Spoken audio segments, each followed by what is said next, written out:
ela tinha voltado do Brasil e ela estava muito entusiasmada com o Tatu Canara. Não sei, isso aí pode ser intuição da mãe, sei lá, de outras crianças conversando, não sei. 10! Nota 10! O senhor vai gostar, hein? Bebê diabo parou o táxi na avenida. Ao vivo é muito pior. Eu sou a Camila Quintão. E eu, Danilo Corsi. E hoje vamos a uma história que aconteceu em 1938 e até hoje pode ser considerada uma das tragédias mais sem sentido da história brasileira. Vamos a São Paulo conhecer a tragédia do Cine Oberdan, quando na cidade de São Paulo 31 pessoas perderam a vida após um pânico que não tinha razão real de ser dentro de um cinema. E mais, é uma história super desconhecida, mesmo sendo tão peculiar. Mas antes deixa eu dar um recadinho dos nossos patrocinadores. O primeiro deles é o SiteGuy.dev. Se você quer lançar um site, desenvolver um aplicativo ou começar a vender seus badulacs especiais no e-commerce da hora, chame o pessoal do SiteGuy. Eles vão te ajudar com o que for preciso por um preço justo e muita simpatia, o que é fundamental, né? E Danilo, que vinho o Drinco nos mandou hoje? O vinho de hoje é o La Llave Roja Criança 2014, um vinho da região de Extremadura, na Espanha, que combina bem com chocolate amargo. Se você quiser provar um bom vinho com chocolate, é só investir cerca de R$80 e se jogar. Brinde história? Tchim, tchim. Tchim, tchim.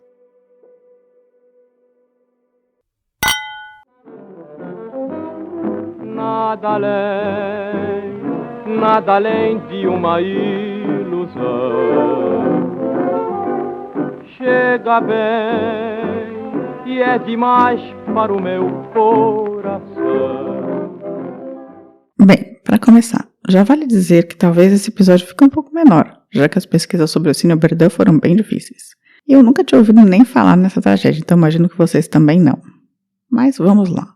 O Cine Oberdan foi inaugurado em 1929, numa onda de grandes cinemas do começo do século XX, e foi feito para ser grande e majestoso. Ele ficava na esquina das ruas Ministro Firmino Whittaker, na época era a Rua Chavantes, com CH, e Saião Lobato, no Brás, em São Paulo. Aliás, eu entrei no Google Street View e dá pra ver que o prédio ainda hoje tá lá. É um outlet da Zelo. E pelas minhas pesquisas, é Zelo desde 1972. Bom tempo já, 50. Sim. Bem, o Cine Teatro Oberdan foi idealizado pela Sociedade Italiana de Beneficência Leale Oberdan, que tinha seu nome inspirado por Guillermo Oberdan, o irredentista italiano que virou herói nacional após ser enforcado pelos austríacos. Era um dos unificadores da Itália, que basicamente não queria se deitar para a Áustria e morreu. Aliás, dizem que ainda dá para ver a face esculpida do Oberdan na fachada lateral do antigo cinema. O principal patrono desse empreendimento foi o Sr. Matarazzo, que estava por trás de tudo em São Paulo, né? Os Matarazzo em São Paulo era quase uma máfia, né? Não, eles estavam por trás de absolutamente tudo. Também tinham dinheiro, né? Esse cine também foi projetado pelo mesmo arquiteto que fez o Teatro São Pedro, Augusto Bernardelli Marchesini. Talvez um antepensado da Bruna, não sei. O primeiro espetáculo que rolou lá foi a peça Madame Butterfly, mas já no primeiro ano, a face cinema ultrapassou o lado teatro da coisa, mesmo por conta da variedade e facilidade de produção, além de dar uma boa grana, né? E em 1930, a Sociedade de Beneficência passou o controle do cinema para a seção cinematográfica das Indústrias Reunidas Matarazzo. Ou seja, eles passaram a ser donos mesmo, né? Bom, por dentro ele era um espaço luxuoso e tinha azulejos portugueses no teto abobadado. Tinha estátuas por todos os lados e uma cúpula similar à do Teatro Municipal. Eu não vivi esses glamour aí dessa época desse cinema, mas eu fui muito em cinema no centro de São Paulo, que era dessa época também, assim, os grandões lá. Eram cinemas maravilhosos. Era impressionante esse cinema, se imagina com cúpulas abobadadas e todo o resto, assim. Vale dizer também que o Brás era um bairro de imigração italiana, né? Em que existiam muitos cinemas na capital.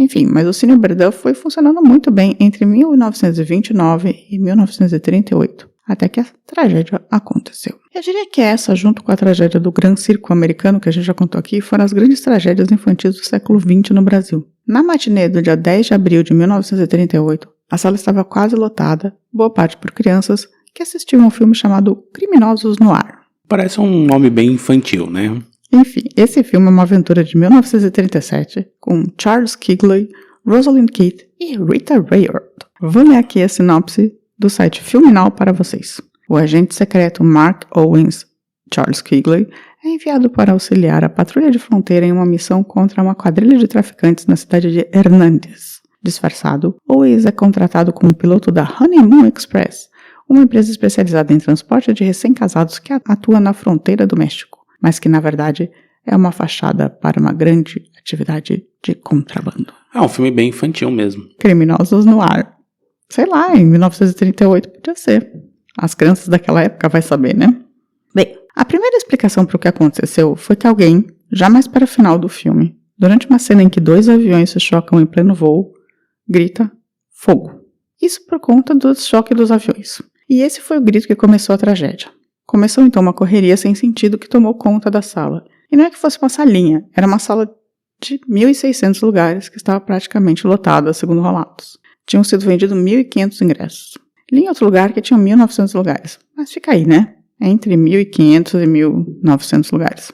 E as saídas não eram grandes. Vamos lembrar que esse foi um projeto de 1927, sem regulamentação de nada, né? As portas eram estreitas, as escadas eram estreitas.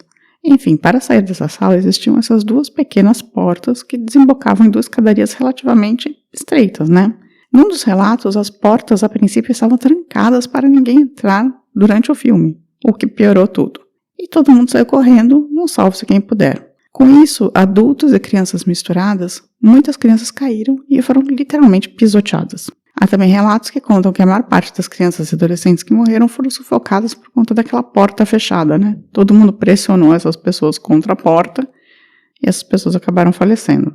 Outras pessoas, no desespero, se jogaram das escadarias tentando fugir do fogo. Quando finalmente o socorro chegou, a cena era absurda. Corpos de crianças e adolescentes por todos os lados, muita gente ferida, muitos pertences jogados pelo local, um monte de sangue por todo lado. Brasiliense Carneiro, que era chefe da polícia de São Paulo na época, foi rapidamente para lá e ajudou na remoção dos feridos e falecidos. Algumas crianças chegaram a ir com vida para o hospital, mas morreram no local. E aí vem a loucura de tudo isso. A questão é que nunca houve um incêndio, nunca houve incêndio nenhum. Tudo foi um grande mal-entendido, misturando o comportamento de manada com alarme falso, que resultou em 31 mortes. Sim, 31 pessoas morreram por causa disso. E lembra que eu contei que a primeira ideia foi que esse choque de aviões no ar fez com que todo mundo acreditasse que tinha sido o incêndio? Lembro sim. Pois, dada a comoção que esse incidente causou na cidade, imagina, né, que tragédia, 31 pessoas morreram, 30 crianças, a polícia resolveu investigar de verdade. E outra versão surgiu, essa oficial. O cinema foi interditado imediatamente e começaram as entrevistas e averiguações, além da coleta de provas. Parece que, na verdade, essa tragédia toda se deu por conta de uma diarreia. Um dos garotos que estava no cinema estava se sentindo muito mal, vendo que ia ter uma diarreia. Ele estava esperando a lanterninha chegar para ajudá-lo a encontrar o banheiro, como era comum nessa época. Você usou o cinema com lanterninha, Danilo? Tinha lanterninha, mas nunca precisei de lanterninha. Você nunca teve uma diarreia no meio do filme? Tive. Ainda nunca tive. Ainda bem, né? Enfim. Mas vendo que não ia dar tempo do lanterninha chegar, porque a lanterninha não estava se aproximando, ele saiu em desespero tentando achar o banheiro, já com medo que o filme acabasse e todo mundo fosse para lá também. Mas não deu tempo, ele se cagou nas calças literalmente. E para piorar muito a situação, ao tentar entrar no banheiro, ele percebeu que as luzes estavam desligadas. Mas nosso amigo não ficou com medo, ele teve uma ideia genial. Ele pegou um fósforo e os jornais que estavam à mão, não sabemos se eram dele ou se estavam no banheiro, e simplesmente tacou fogo nos jornais para ver melhor. Não contente, resolveu deixar a porta do banheiro meio aberta para que a luz da tela o ajudasse, né? Somando a tocha feita de jornais a se localizar e tentar dar um jeito na cueca toda cagada. Aí, nesse momento, com a porta aberta e a tocha lá dentro, alguém gritou fogo. Quer dizer, alguém viu fogo, né? Efetivamente. A perícia encontrou depois realmente uma cueca e os jornais queimados, o que levou a concluir que essa foi uma história real. É uma coisa incrível como uma tragédia pode ser ao mesmo tempo meio cômica e absolutamente trágica, né? Completamente absurdo isso. Tipo, basicamente um menino se cagou, foi pra dentro do banheiro, tacou fogo, fez uma tocha de jornais. Vai uma tocha de jornais, você vê, meu Deus. E deixou a porta aberta, e aí tipo alguém viu, né? Porque tava saindo fogo do banheiro efetivamente, e gritou e começou essa tragédia absurda que morreram 30 pessoas, 31 pessoas. E o cagado não morreu. Ninguém sabe. Mas voltando, ninguém sabe o nome desse garoto, ainda bem, né? Porque, coitado, imagina se essa pessoa sobreviveu também ter que lidar com isso, né? Com esse erro, né? A vida inteira. A tristeza é que, né, com todas as crianças mortas, é que muitas das famílias eram não só vizinhas do cinema, como entre si. Então foi uma comoção no bairro, né? E na cidade inteira. Muitas famílias vizinhas perderam os filhos no mesmo dia de uma maneira completamente estúpida. A família Pricoli foi ainda mais afetada porque ela perdeu 2 crianças, uma de 8 e outra de 12 anos nessa tragédia. Outra história que ficou muito conhecida é a do menino Enrico Mandorino, que tinha pedido para a mãe para ir ao jockey naquele dia. Mas ela falou que era muito longe, né? Era na Moca, né? Na época, e falou para ele ir ao cinema que era mais seguro e mais perto. Ela se sentiu culpada a vida toda, de luto pelo bairro, e só morreu perto da década de 80. A única pessoa adulta que faleceu no Oberdan foi Maria Pereira, de 45 anos, que tinha ido com a filha pequena e acabou sendo pisoteada, usando seu corpo para salvar a filha Joaninha. Ela morreu, mas a filha de pouco mais de 1 ano sobreviveu. Maria tinha 7 filhos. O que eu achei completamente estranho foi a Maria ter ido ao cinema com uma criança de 1 ano. Pois é, né? Mas talvez outros filhos estivessem junto lá e ela levou a criança junto porque era pequena demais. Não tem dados, mas talvez ela quisesse ver o filme, na verdade, né? Na relação de mortos, vi que tem o nome de cada pessoa que morreu, a idade e o endereço. As crianças tinham entre 8 e 16 anos e apenas uma pessoa nunca foi identificada. Por fim, os corpos foram levados para o necrotério do cemitério do Araçá para serem periciados. Percebeu-se com a liberação dos corpos que muitos dos pais não tinham nem condições econômicas para enterrar seus filhos. Aí a prefeitura decidiu bancar um enterro coletivo para todo mundo em uma única cerimônia no cemitério do Brás, que hoje se chama Quarta Parada. No enterro, a Associação Comercial, a Fiesp e o Sindicato dos Empregados das Indústrias chegaram a um acordo para liberar as pessoas do trabalho. A cidade praticamente parou, com milhares de pessoas indo acompanhar o cortejo fúnebre. Eu li que 500 mil pessoas foram e a cidade tinha 1 milhão de habitantes. Pelo que eu li, 21 das pessoas foram enterradas lá nesse cemitério da Quarta Parada e outras 2 em Itaquera e outras em outros cemitérios também na cidade, que devia ser quem já tinha túmulo, né?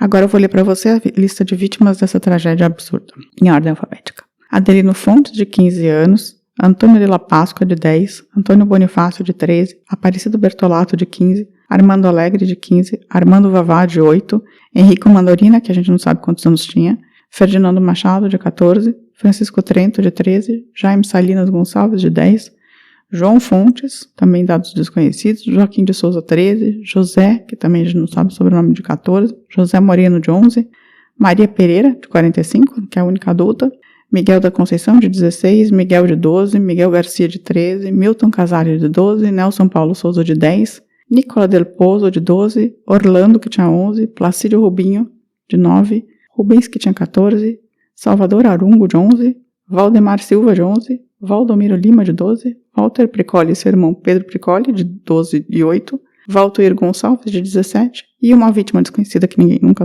conseguiu reconhecer, o que eu achei bastante estranho, né? Porque era uma criança. Difícil não reconhecer uma criança, né? Que foi ao cinema. É, bem complicado. Enfim, depois da tragédia, uma lei sobre portas de entrada e saída de salas como essa foi criada, para regulamentar que grandes salas de cinema tivessem saídas largas e adequadas para evitar esse tipo de tragédia. Como a gente viu na Boate Kiss, mesmo muitos e muitos anos depois, saídas adequadas ainda não são obrigatoriamente uma verdade no Brasil, né? Existe a regulação. O difícil é fazer com que os estabelecimentos de fato cumpram, né? Porque, assim, além da má vontade dos donos, porque tem que gastar para fazer adequação, também, assim, existe uma certa permissividade do poder público que finge que não vê, né? Sim. O cinema ele voltou a funcionar depois desse intervalo até a década de 60 e ele foi vendido para as empresas Zelo, né? Que até hoje é uma loja Zelo lá. E essa história do cine, da tragédia do Cine Oberdan, que eu falei era curtinha, mas ela é completamente absurda, a gente precisava contar. Você já conhecia essa história, Daniel? Já conheci um pouquinho, assim, por cima.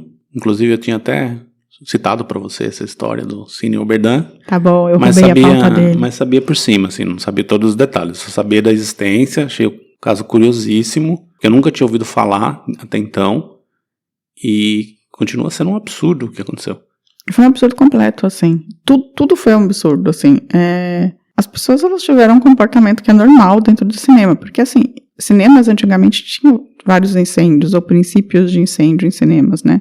Até por conta do material usado para os filmes, né? Que é bastante inflamável, assim.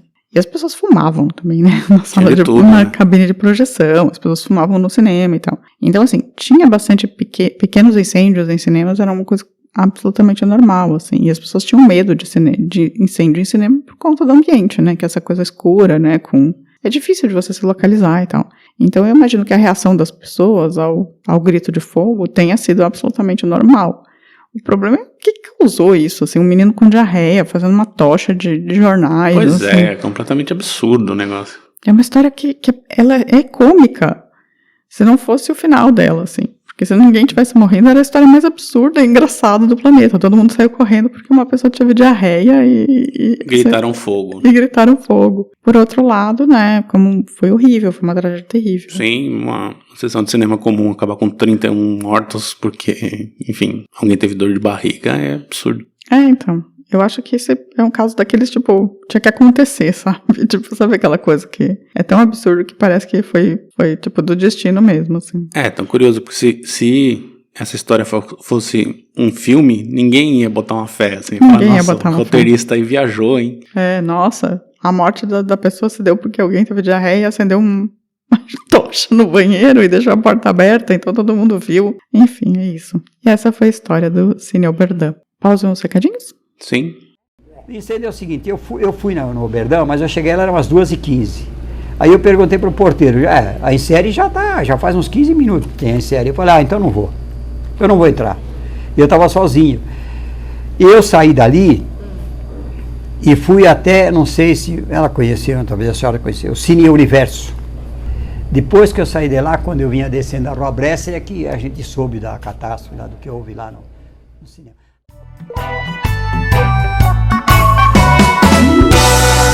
Recadinhos.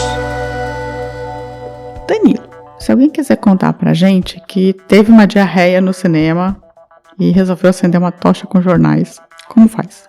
Pode escrever em caixa alta lá no Facebook ou no Instagram, porque as pessoas, obviamente, todo mundo tem que ver essa mensagem, né? Mas se quiser ser um pouco mais privado, pode mandar um e-mail pra gente em contato@muitopior.com.br. Também pode deixar em caixa alta no nosso site ou também lá no YouTube.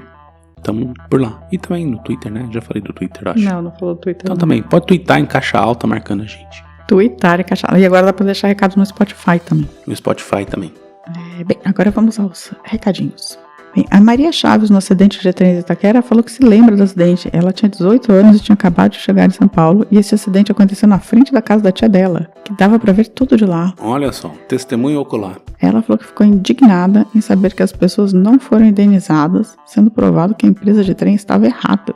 E esse acidente foi um verdadeiro massacre, que o primo dela ficou um bom tempo perturbado depois de ter visto as imagens, né, em vida real desse acidente. O Washington Alvin Santana, no Voo 1907, mandou: não importa, se o TCAS estivesse ligado, não teria acontecido o acidente. Fato, o cara desligou, mas ele desligou, então aconteceu. Adorei o seu jeito simples de falar sobre isso. O Cláudio M. Chuba mandou: melhor das terças-feiras começar ouvindo um novo episódio do Muito Pior. Mandou no Twitter. Olha só, brigadão aí, Cláudio. Obrigado, Cláudio. A Samantha Costa mandou adorei o episódio, não conhecia a história da Cássia Eller. Recentemente ouvi o episódio dos campos de concentração no Ceará e a escolha das músicas de vocês para o episódio se encaixou perfeitamente na história, o que deixou o episódio com a dramaticidade necessária. Estou a aprender mais com vocês de história do que aprendi na escola. Que exagero, que exagero. Eu vou te dizer, Samantha, que eu estou a aprender mais de história do que eu aprendi na escola fazendo esse podcast. Isso é fato. Não, na verdade, existe um desenho, né, do que você aprende na escola. Então a gente fala um pouco coisas fora da curva, né? Sim, completamente fora da curva. Mas obrigada, viu? E a gente não coloca mais músicas daquele jeito. A gente não faz mais daquele jeito lá, que tentando seguir uma narrativa, mas não, a gente mudou. Dá muito trabalho, a real é essa. A Helena Stein mandou: obrigada, gosto da Cassia, já comecei a ouvir o Chico Chico. É impressionante mesmo as semelhanças. Comentei no outro episódio no Spotify e eu já vou falar sobre isso. Apareceu pra vocês? Apareceu. A Michele Magalhães falou: que episódio, minha gente? Voltei para os meus 18 anos, na Cassia Eller também. Eu fui uma vez em uma gravação no programa do Jô e ela era uma das entrevistadas. A priori eu não tinha conhecido. Ela estava com um moicano verde incrível. Quando cheguei no auditório, ela estava passando som com a banda. Foi mágico. Pena não ter conseguido uma foto com ela. São aqueles casos que, tipo, no final das contas ela teve uma carreira bem curta e quem viu, viu, né? Sim, quem viu, viu. Eu não vi. A Isha Valente falou que veio pra cá pelo Eu e Deuses, que é o meu outro podcast, que é de mitologia. E o pai dela era psiquiatra em Garanhuns e ele comeu as coxinhas feitas de carne humana. Olha aí. Na realidade, ele não comeu porque achou um frango duro. Peraí, como assim? Ele mordeu. Mas achou o frango duro e não comeu. Mas ele achou uma idosa estranha, a senhora que vendia. Ela falou que também gosta muito do Eu e Deuses, mas tá super apaixonado pelo Muito Pior também. ela fez um pedido, ela queria saber sobre a tragédia do Circo Vostok. Tragédia do Circo Vostok, não tenho noção do que foi isso, mas beleza. Parece que tem a ver com um leão e uma criança. Uia. Vou colocar aqui na pauta, viu, Aisha? E, voltando pra Lenara, lá no Spotify, ela falou que não conhecia o Pedrinho Matador e que o podcast tá cada dia melhor, que ela não perde nenhum episódio. Agradecidos. E no nossas variações, nossas novidades, agora dá pra colocar Q&A, né? Como que fala isso? Enquetes. Agora nas nossas novidades dá pra colocar enquetes no Spotify. E aí a gente colocou a enquete de qual é a sua música favorita da KCL. E tivemos um sucesso da música All Star. Ainda tá em aberto, pode votar. Mas assim, a gente ficou ali debatendo se era Segundo Sol ou Malandragem, mas deu All Star. Deu All Star e em segundo lugar, Segundo Sol. E Malandragem ficou em terceiro lugar, sofrido, sem nenhum voto. Nenhum Estranho. voto. Por quê? Você gosta muito de Malandragem? Não, eu prefiro o Segundo Sol. Eu gosto de malandragem. Enfim, tirando isso, as pessoas que interagiram com a gente foi o Ricardo Cravo, Michele Magalhães, Banheirão Podcast, a Lenara, Futura Diva, Gani Velasque Assessoria, Kelfinha, do nosso núcleo, Terra Nostra, o Marco David Borges de Jesus, William Eblin, Rafael Marques, Rafael Barros, Eduardo Becker, modelista, Júlio César, Valdeci Ribeiro, Nisa. E é isso, essas foram as pessoas que interagiram com a gente. Muitas pessoas, né? E a gente não pode esquecer também o salve pro Giancarlo e pra Pigliani. Giancarlo. Da Trinca. Panarello. Va bene. Acho que é isso, gente. E um beijo sempre a Andréa Cubas. Andréa Cubas. E, gente, você tem mais algum recado? Não. Então, segue o jogo. Tenha uma boa semana. Semana que vem estaremos de volta. Um beijo. Tchau. Tchau. Ao vivo é muito pior. Esse episódio é um oferecimento de trinco.com.br e siteguy.dev.